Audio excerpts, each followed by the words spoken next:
I want to focus on a word that you use that I use a lot, which is reckoning. We are really here. We are really facing it. Yeah. And I just to prepare for this interview, I listened to a moving graduation speech that you gave. And you not only said Black Lives Matter, you said the names of the people that we've lost, the people that have been murdered. And I was struck by the courage that it took, the effortless courage that it took to keep bringing these things forward, which you do. Mm-hmm. And that brings me to the moment of reckoning. You're not the only powerful woman, even in this community, who has had a sitting president take a shot at you, mobs come at you, powerful people and powerful forces try to take you down or try to disparage your message. This is a tough time for people with power and platforms. What is your best advice for other folks with stakeholders, with a desire to weigh in on the important issues of the day, to take those risks carefully, to assess them correctly, and then to weigh in? Yes, I mean, I think it's about being authentic. And if you look back at anything that I've said, it's really interesting because it often what ends up being inflammatory, it seems, is people's interpretation of it. But if you listen to what I actually say, it's not controversial.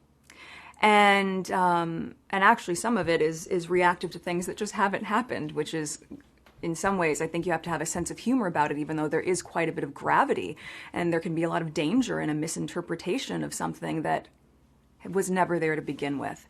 But that, again, is a byproduct of what is happening right now for all of us. I would say the biggest thing, and what I have always stuck to, that high school graduation speech, I had done it a week or so before. I had pre-taped it for them. It was for 17-year-old girls, right?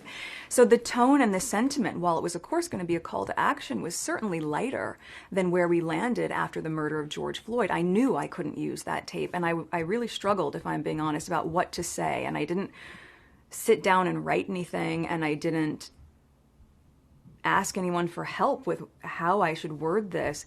I was just in tears thinking about it, and I was explaining to my husband why I thought that it was so heartbreaking, certainly for me, to be back in Los Angeles and it feeling so reminiscent to the state of Los Angeles with the riots after the Rodney King beating. And so for these girls to be graduating from high school, which should be a very celebratory time, to be plagued with that unrest felt troubling to me.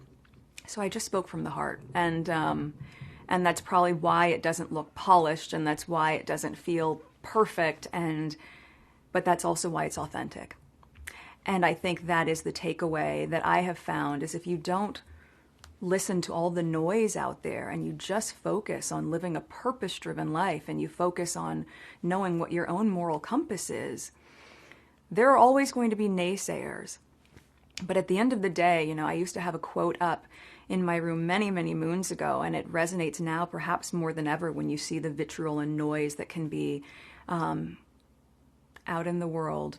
And it's by Georgia O'Keeffe, and it's, "I've already settled it for myself, so flattery and criticism go down the same drain, and I am quite free." And the moment that you are able to be liberated from all of these other opinions of what you know to be true, then I think it's very easy to just live with truth and live with authenticity, and that's how I choose to move through the world.